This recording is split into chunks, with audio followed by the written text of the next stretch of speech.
નમસ્કાર, સ્વાગત છે આપનું સફર વિથ જોશીઝના નવા વ્લોગમાં. આજે સન્ડે છે અને એક દિવસની પિકનિક પર જવાનો આઈડિયા આવ્યો. તો આજે હવે જઈએ છીએ દીવ, અમારું ગુજરાતનું ગોવા. એન્ટ્રી માટેની ટિકિટ પણ આ એકદમ ઠંડી છે, એટલે મુગલોના આક્રમણોથી રક્ષણ માટે એનું ઐતિહાસિક મહત્વ તો જેવું હોય પણ આપણા માટે તો એટલી જ ખબર છે કે અજય દેવગનને એ જેલમાં જવાનો રસ્તો ખબર હતો. ખાલી તરફ જ્યાં સુધી નજર પહોંચે ત્યાં સુધી સમુદ્ર. પણ માર્કેટનું લોકેશન જોરદાર છે. કિલ્લાથી લગભગ 200 મીટરના અંતરે જ છે ચર્ચ. આજે આપણે દીવના જે સારા સારા ટુરિસ્ટ પ્લેસીસ છે એ બધાની મુલાકાત લેશું અને અમે થોડી બીચ ઉપર જલસા કરી લેશું. તો બન્યા રહેજો વ્લોગમાં, મજા આવશે. તો ચાલો જઈએ હવે દીવ. અમારા ઘરથી દીવ 30-35 કિલોમીટર જેટલું જ દૂર છે. અવારનવાર આવો કંઈ પિકનિકનો પ્લાન હોય તો દીવ જતા રહીએ, કે પછી ગમે મહેમાન આવે એટલે હાલો દીવ. તો નોર્મલી દીવ જવા માટે ગીરગઢડા ઉના થઈ અને જે રેગ્યુલર રૂટ છે એની ઉપર જવાય છે, પણ આ વખતે અમે બીજા રસ્તેથી જઈએ છીએ. થોડો શોર્ટકટ છે અને ગામડાઓની વાઇબ લેતા લેતા જઈએ તો આપણને એક નવો રસ્તો જોવાની મજા આવશે.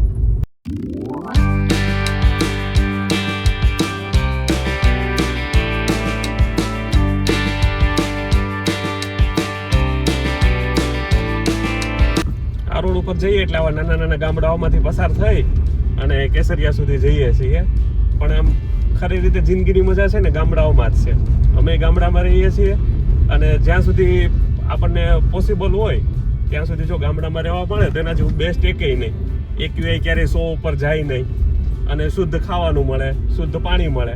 બીજું આપણે શું જોઈએ?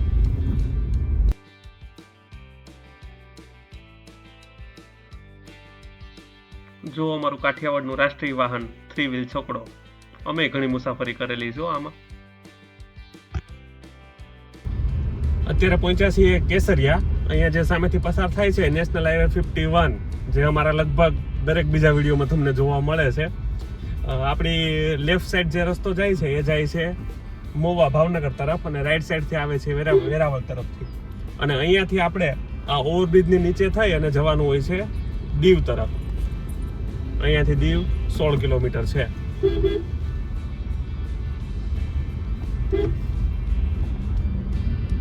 દીવમાં એન્ટર થવા માટેના 2 જ પોઈન્ટ છે. એક અત્યારે આપણે જે રસ્તા ઉપર જઈએ છીએ એ, અને બીજો એક આવે છે ઉના તરફથી આવે એ.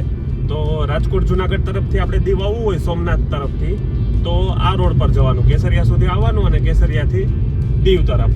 અને બાકી ભાવનગર તરફથી આવીએ તો આપણે ઉના થઈને આવવું પડે છે. આવી ગઈ છે ગુજરાત પોલીસની ચેકપોસ્ટ. અહીંયાથી આપણી ગુજરાતની સરહદ પૂરી થાય છે. ભેંસે ગુજરાતની બહાર જાય છે.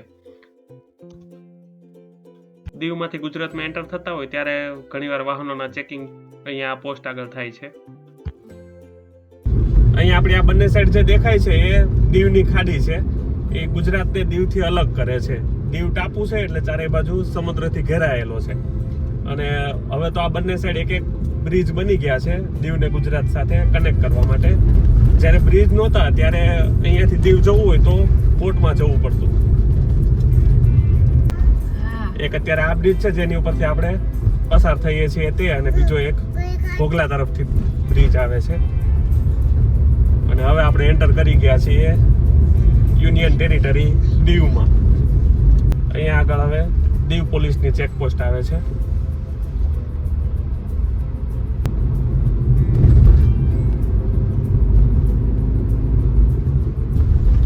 દીવમાં અત્યારે બધા રસ્તાના એક્સપેન્શનના કામ હાલે છે. રસ્તા બધે ખોદાયેલા ને એવું છે. આમ આખી જે દીવ વાળી વાઇબ છે ને એ અલગ નથી આવતી. આ રસ્તાઓ ખોદેલા છે એના લીધે. નહીતર તો અમે અહીંથી આમ 30 કિલોમીટર જ અમારે દીવ થાય, પણ દીવમાં પહોંચીએ ને ત્યાં લાગે કે આપણે કંઈક અલગ જ દુનિયામાં આવી ગયા. હવે અત્યારે આપણે આ દીવથી નાગવા વાળા રોડ પર છીએ. નાગવા બીચ જવું છે પણ ત્યાં પછી જશું. પહેલા અત્યારે આપણે દીવનો ફોર્ટ વિઝિટ કરવો છે. આપણી રાઈટ સાઈડ છે દીવનું બસ સ્ટેન્ડ અને અહીંયાથી જે આ સીધો રોડ જાય છે એ જાય છે ઉના તરફ.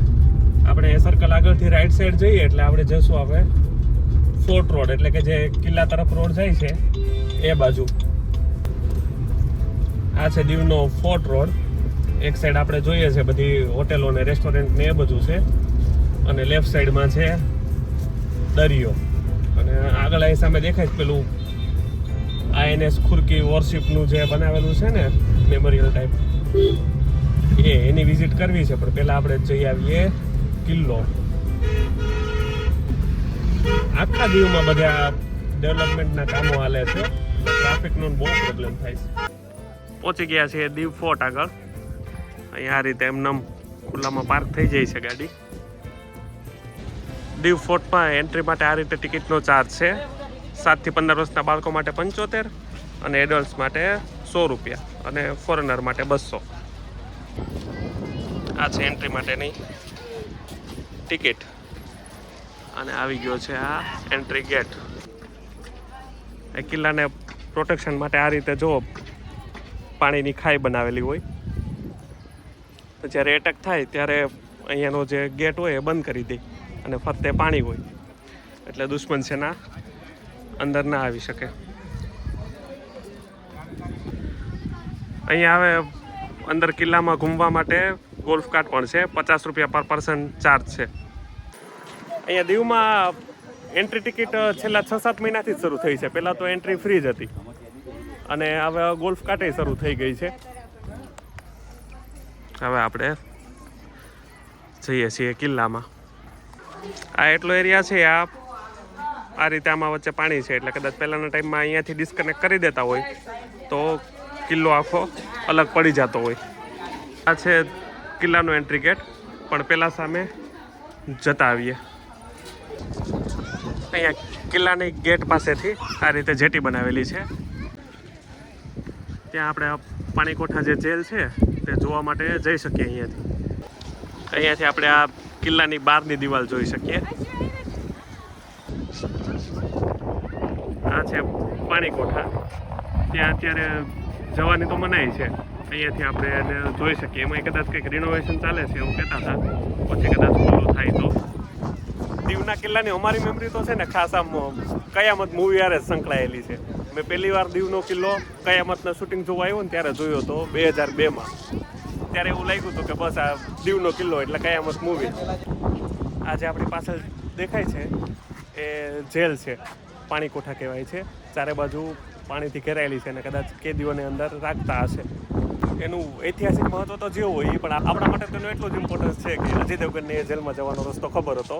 બોલો જુબા કેસરી. ચાલો, અમારા બચ્ચા લોકોએ તો તોપ દાગી દીધી છે. આ છે દીવના કિલ્લાનો એન્ટ્રી ગેટ. આ દરવાજા તે વખતના.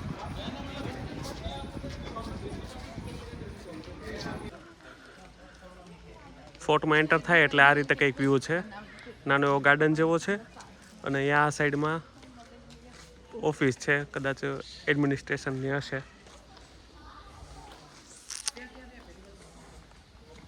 અત્યારે આપણે આ ફોર્ટમાં થોડા ઉપરના ભાગ તરફ આવ્યા છીએ.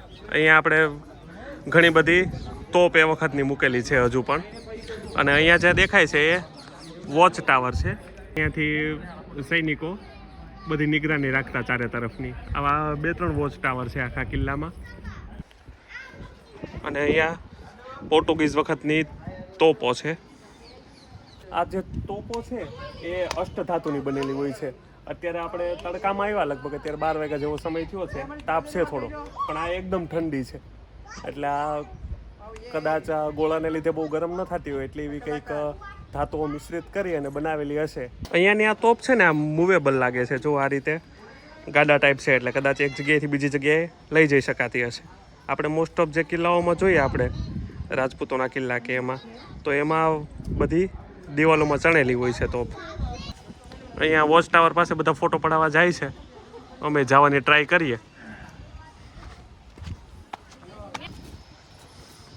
અહીંયા એટલું બ્લોક કરેલું છે, થોડીક એવી જગ્યા છે એમાંથી જવાનું છે. અમે લાગતું નથી હું તો જઈએ કોઈ એવું. પહોંચી ગયા અહીંયા વોચ ટાવર ઉપર. હું એટલો બધો જાડો નથી, પહોંચાઈ તો ગયું છે.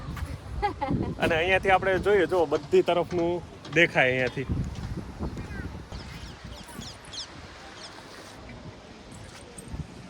અહીંયા વોચ ટાવર ઉપર બેલ છે. કદાચ ત્યારે વોર્નિંગ આપવા માટે કેમ વગાડતા હશે. અત્યારે આ બાજુ આપણે કિલ્લાની ઈસ્ટ સાઈડ ઉપર છીએ. અહીંયા તોપો રાખેલી છે અને લાઇટ હાઉસ છે. આ જે દીવનો કિલ્લો છે એ પોર્ટુગીઝોએ 1535માં બનાવ્યો હતો.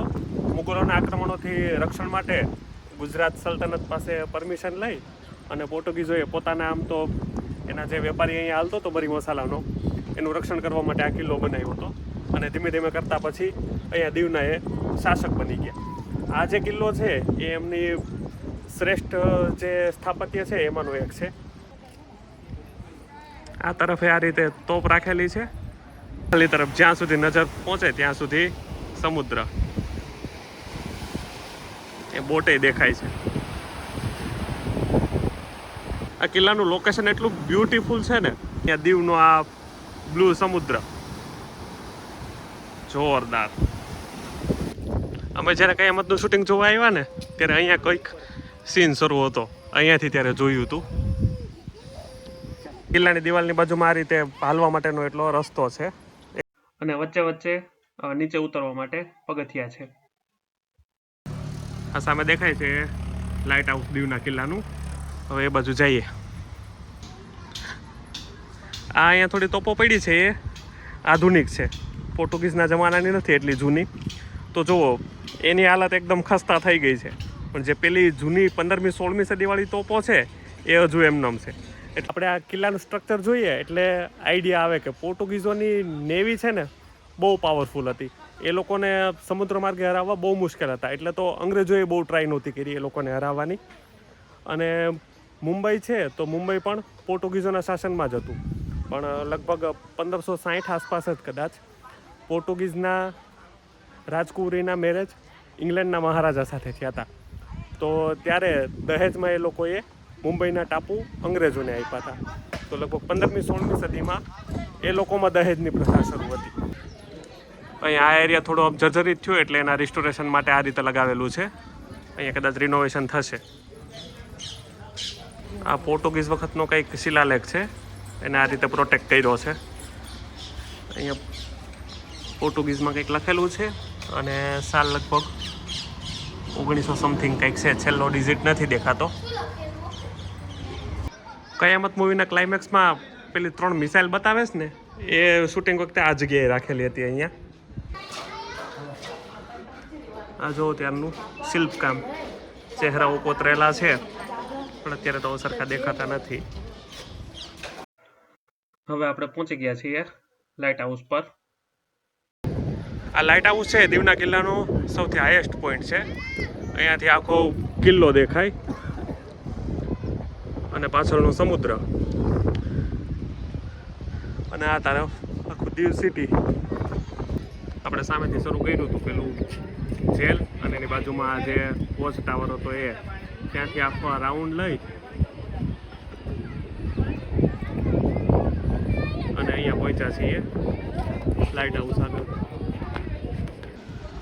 લાઇટ હાઉસ છે બેઝિકલી આ સમુદ્રમાં જહાજોને દિશા બતાવવા માટે બનાવવામાં આવેલા હોય છે.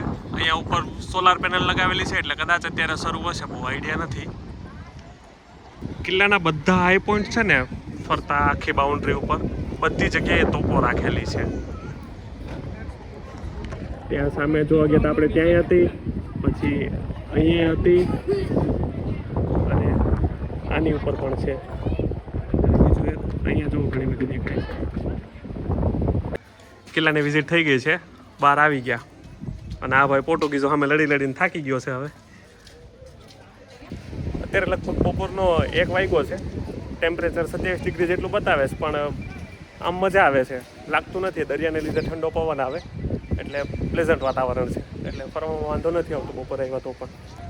અહીંયા કિલ્લાની બાજુમાંથી જ માર્કેટ ભરાય છે. અહીંયા બહાર અહીંયા આ રીતે બધી રમકડાઓ, ડ્રાય ફ્રૂટ્સ અને આગળ કપડાની પણ દુકાનો છે. આ નોર્મલી શિયાળાની સિઝનમાં કપડાને એ બધું હોય. આ રીતે ઘણું મોટું માર્કેટ છે અહીંયા છે અને આગળથી પેલી બાજુ છે.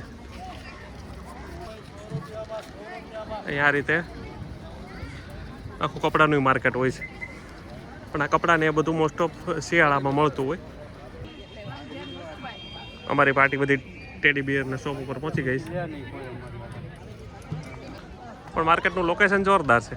પાછળ બેકગ્રાઉન્ડમાં કિલ્લો, લાઇટ હાઉસ અને અહીંયા માર્કેટ. કિલ્લાથી લગભગ 200 મીટરના અંતરે જ છે ચર્ચ, સેન્ટ પોલ ચર્ચ. અહીંયા રોડ ઉપર જ પાર્કિંગ થઈ જાય છે અને આ સામે છે ચર્ચ.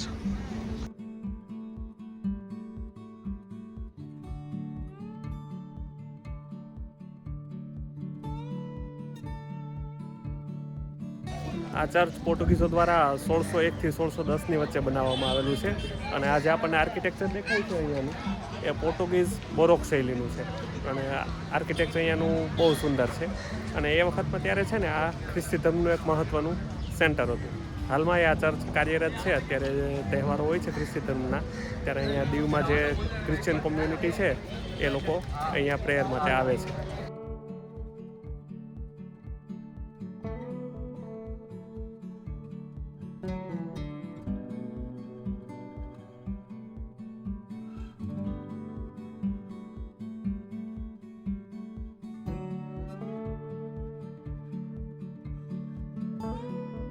ચર્ચના અંદરના ભાગમાં લાકડા પર જે કોતરણી કામ કરેલી છે ને બહુ સુંદર છે. 400-450 વર્ષ પહેલાનું છે કોતરણી, પણ સારી રીતે મેન્ટેન થયેલું છે અને બહુ જ સુંદર લાગે છે. અને છત બહુ ઊંચી છે અને વેન્ટિલેશન એ સારું છે, એટલે હવા અને પ્રકાશ બંને સારો આવે છે અંદર. અને અહીંયા બધી ડિસ્પ્લે ઉપર ઇન્ફોર્મેશન આપેલી છે આ ચર્ચ વિશેની. ફોર્ટ અને ચર્ચ બે જોવાઈ ગયું છે અને હવે ભૂખ લાગી છે એટલે લંચ અમે સાથે લઈને જ આવ્યા છીએ. તો અત્યારે હવે જઈએ નાગવા બીચ, ત્યાં જઈને લંચ કરશું. હવે પછીના નેક્સ્ટ વિડીયોમાં આપણે નાગવા બીચની વિઝિટ કરીશું, INS ખુકરી મેમોરિયલ છે તે જોવા જશું, ત્યારબાદ દર્શન કરીશું ગંગેશ્વર મહાદેવના અને છેલ્લે ઘોઘલા બીચ ઉપર સનસેટ એન્જોય કરીશું. તો જોડાયેલા રહેજો સફર વિથ જોશી સાથે. મળીશું પાર્ટ 2માં. ત્યાં સુધી હર હર મહાદેવ.